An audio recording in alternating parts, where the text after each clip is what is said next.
Imagine you wake up tomorrow morning, roll over to check your phone, and see a notification that stops your heart. It's a message from the government.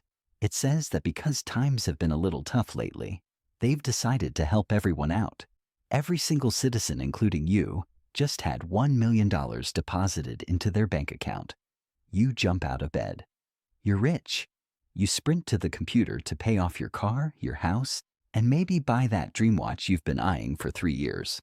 But then you notice something strange. Everyone else is doing the same thing.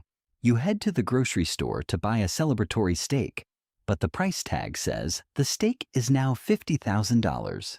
You try to buy a coffee, and it costs $500. By the time you get home, you realize that even though you have $1 million, you're actually poorer than you were yesterday. This is the pizza paradox, and it's the reason why the most obvious solution to poverty, just printing more money, is actually the most dangerous trap in the world. We've all asked the question at some point, if the government owns the printing press, why don't they just use it to make us all millionaires? To understand the answer, we have to stop thinking about money as wealth and start thinking about it as coupons for stuff. Imagine you're at a birthday party with 10 friends. There is exactly one large pizza on the table, cut into 10 slices. The host hands each person one ticket. One ticket equals one slice of pizza. In this world, the pizza is the actual stuff in the economy. The cars, the houses, the clothes, and the food. The tickets are the money. Right now, the system is perfectly balanced. One ticket, one slice. But then the host decides to be generous. He goes into the kitchen, grabs a printer, and hands everyone 10 more tickets. Now everyone has 11 tickets. You're thrilled. You think, I can have 11 slices of pizza. But when you look at the table, there's still just one pizza. There are still only 10 slices. So, what happens? Instead of one ticket getting you a slice, you now have to hand over 11 tickets just to get that same single slice. The host didn't make more pizza. He just made the tickets less valuable. This is the first twist in our story. In a healthy economy, the amount of money only matters when compared to the amount of stuff available to buy. If you double the money but don't double the stuff, you haven't created wealth. You've just created higher prices. Now you might be thinking, okay, but surely the government knows this. Why do they keep printing anyway? Well, this brings us to the second twist, and it's a bit more sinister. See, when the government prints new money, it doesn't just fall from the sky like rain, hitting everyone at once. It enters the economy at a specific point, usually through the biggest banks and the government's own spending. This creates a delay. Imagine you're the first person at that birthday party to get the extra tickets.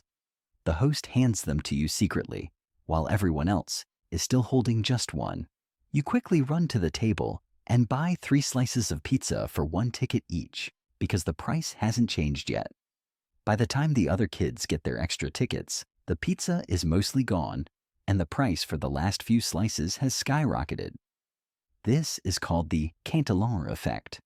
It means that the people who get the new money, first the government, the big banks, and the ultra-wealthy, get to spend it while prices are still low. They get to buy the real stuff like land, gold, and companies. By the time that money filters down to your pocket, the pizza is gone, and the prices of everything you need, like rent and gas, have already gone up. Printing money doesn't just cause inflation. It acts as a massive, invisible vacuum that sucks wealth out of the pockets of the poor and the middle class and deposits it directly into the hands of the people closest to the printer. It is the ultimate hidden tax. But wait, it gets even weirder. If printing money is so bad, why does the entire world seem to be doing it 24/7? To understand that, we have to look at the big loophole. Most people think the government prints money to pay for things they can't afford, like new roads or giant telescopes. And that's partially true. But the main reason they print money is to manage a monster they've created: debt. Here is the third twist. Our entire modern world is built on a mountain of borrowed money. Governments, big companies, and even regular people owe trillions of dollars. But here's the secret. Inflation is a debt killer. Imagine you borrow $100 today to buy a fancy dinner, and you promise to pay it back in 10 years. If the government prints a massive amount of money over those 10 years, and the price of a dinner rises to $1,000, that $100 you owe becomes cheap. It's much easier to pay back $100 when a loaf of bread costs $50. By printing money and causing inflation, the government is effectively shrinking the debt it owes. They are paying back their loans with weaker dollars. They aren't just printing money to spend it. They are printing money to make the past disappear. The problem is, while they are shrinking their debt, they are also shrinking your life savings. If you had $100 in a jar under your bed, that money can no longer buy the dinner it could 10 years ago.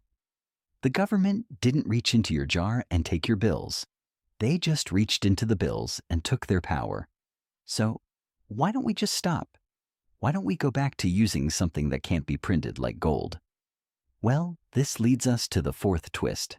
In 1971, the world essentially changed the rules of reality. Before then, every US dollar was backed by actual gold sitting in a vault. You could, in theory, trade your paper for metal. But gold is heavy, and more importantly, it's limited. You can't just create more gold out of thin air. This was a problem for politicians who wanted to spend more than they had, so they severed the link. They told the world, from now on, the dollar is valuable because we say it is. This turned money into a fiat currency, a word that basically means by decree. Since that day, the printing press isn't even a physical press anymore. Most of the money printed today is just a digital number typed into a computer at the central bank. When the government needs a few $billion, they don't wait for the ink to dry. They just hit enter. This has allowed the global economy to grow at a staggering speed, but it's also created an addiction. The global economy is now like an athlete who is only winning because they are on performance-enhancing drugs. If you stop the drugs, the new money, the athlete crashes. If you keep giving the drugs, the athlete's heart eventually gives out. We are currently in a race to see which happens first. This brings us to the fifth and most terrifying twist. We've talked about how printing money makes prices go up, but there is one thing it can't do. It can't make people work. Remember the pizza? The only way to truly have more pizza is for someone to get in the kitchen, roll the dough, shred the cheese, and bake it. That's called productivity. If everyone has $1 million and decides to stop working because they're rich, then no one is making the pizza. No one is fixing the roads. No one is flying the planes. When money printing gets out of control, people lose faith in the tickets. They realize the tickets are just paper and the host is just a guy with a printer. When that happens, you get hyperinflation. This has happened in places like Zimbabwe and Venezuela, where people had to carry bags of money just to buy a roll of toilet paper. At that point, the economy doesn't just slow down, it vanishes. People stop trading with money and start trading with eggs, cigarettes, or whatever real stuff they can find. The perfect math of the central bankers meets the crazy reality of human nature, and human nature always wins. The final twist is the one that brings it all home. We often blame the printer for all our problems. We look at the government and say, "Stop printing." But we forget that we are the ones who demand the things that the printing pays for. We want the lower interest rates for our houses. We want the stimulus checks when times are tough. We want the big government projects. We have become a society that wants more pizza without wanting to spend more time in the kitchen. The pizza paradox isn't just about economics. It's about the fundamental truth that there is no such thing as a free lunch.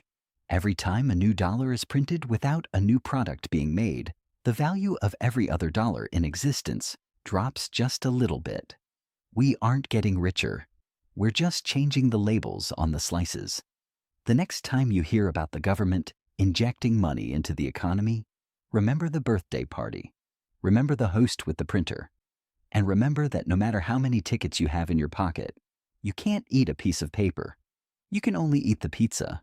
And until we find a way to bake more of that, all the money in the world won't make us a single bit wealthier.